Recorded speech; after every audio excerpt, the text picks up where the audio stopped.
Assalamualaikum warahmatullahi wabarakatuh. Nama saya Zulkarnain Bancin dari kelas 10 MIPA 4 akan menjelaskan tentang menjaga kehormatan diri dengan menjauhi pergaulan bebas dan perbuatan zina. Nah, di sini saya akan menjelaskan terlebih dahulu apa itu pergaulan bebas.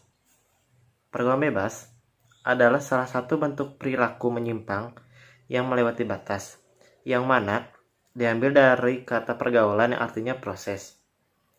Interaksi antara individu atau individu dengan kelompok, sedangkan kata bebas yang artinya terlepas dari kewajiban, aturan, tuntutan, norma, agama, dan Pancasila. Nah, selanjutnya saya akan menjelaskan apa itu perbuatan zina. Zina adalah persetubuhan antara laki-laki dan wanita yang tidak memiliki ikatan perkawinan yang sah. Secara umum, zina bukan hanya di saat manusia telah melakukan hubungan seksual, tetapi segala aktivitas seksual yang dapat merusak kehormatan manusia. Selanjutnya, ada dalil-dalil yang berisi larangan pergaulan bebas dan perbuatan zina. Yang pertama, dalil tentang larangan pergaulan bebas. A'udzubillahi minasyaitonirrajim. Bismillahirrahmanirrahim. Wala taqrabuz zina innahu kana fahisyah wa sya'a sabila. Yang artinya, dan janganlah kamu mendekati zina. Zina itu sungguh suatu perbuatan keji dan suatu jalan yang buruk. Quran Surat Al-Isra ayat 32. Nah, sesudah tadi dalil berisi larangan pergaulan bebas, selanjutnya yang kedua dalil tentang larangan berzina. Yang artinya, pezina perempuan dan pezina laki-laki darahlah masing-masing dari keduanya 100 kali, dan janganlah rasa belas kasihan kepada keduanya.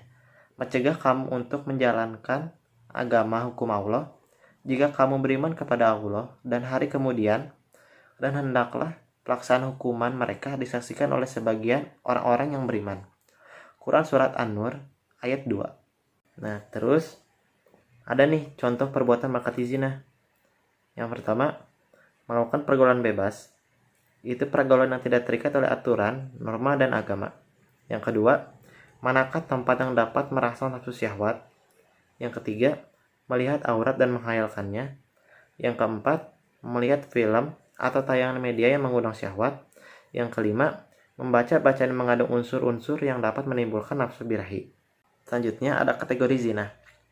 Zina dibagi menjadi dua, yaitu zina musan dan zina ghairu musan. Zina musan yaitu zina yang dilakukan seorang laki-laki atau perempuan yang sudah pernah menikah. Hukuman zina musan adalah dirajam, dilempari batu sederhana sampai mati. Hukuman rajam ini dilakukan jika memenuhi 4 syarat, yaitu 4 orang saksi. Selanjutnya ada zina ghairu musan, yaitu zina yang dilakukan seorang laki-laki atau perempuan yang belum pernah menikah atau masih perjaka atau gadis. Hukuman zina ghairu musan ini adalah didera 100 kali dan diasingkan selama 1 tahun. Dampak buruk pergaulan bebas dan perbuatan zina. Yang pertama, menimbulkan berbagai jenis kelamin seperti AIDS. Yang kedua, pezina akan dihukum berupa dera cambuk sebanyak 100 kali atau dirajam sampai mati. Hukuman ini berfungsi memberikan efek jera kepada pelakunya.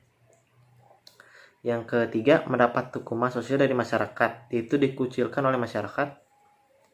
Yang keempat, merusak dan menghancurkan hubungan nasab. Yang kelima, menghancurkan masa depan anak. Anak yang lahir dari perbuatan zina akan mengalami tekanan psikologi dan menghadapi kehidupannya sulit karena tidak memiliki identitas ayah yang jelas. Yang keenam, memicu perbuatan dosa besar yang lain. Adapun hikmah pengharaman pergaulan bebas dan perbuatan zina. Yang pertama, menjaga harga diri, kehormatan dan martabat kemanusiaan. Yang kedua, menjaga keturunan agar terhindar dari ketidakjelasan nasab.